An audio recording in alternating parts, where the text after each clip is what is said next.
As a fan of pretty well all things roguelike, I've seen quite a number of genres and subgenres work to spice up traditional play by adding those elements.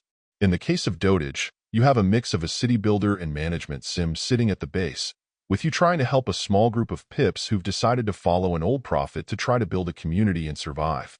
What's a bit nasty is that the roguelike element in this case is tied to an upcoming and nigh unavoidable apocalypse, with the town's old man popping in periodically to warn of a coming catastrophe, which you'll then try to do your best to avoid, or at least diminish.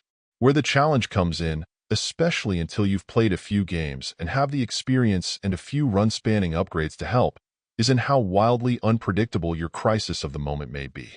You could be lucky that it happens to require resources you're already pretty flush with, or it could be a complete detour that you simply won't be able to properly prepare for, and thus the dangling dagger of the RNG gods tends to play quite a role in things, especially early on, perhaps more often than some may prefer.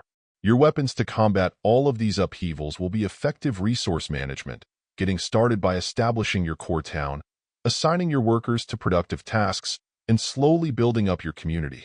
As is always the case, a balance of building up productivity versus growing your population versus developing science for new structures and upgrades needs to be found. Moving too far with one, without backfilling the others at the right times, will tend to lead to disaster, especially when new miseries are heaped upon you by chance. It may trend towards being a bit too unwieldy and chaotic for the average gamer, but for people who like to try to manage an unpredictable challenge, it does stand out in the space. Overall, my final score for the game ended up being a 7.1.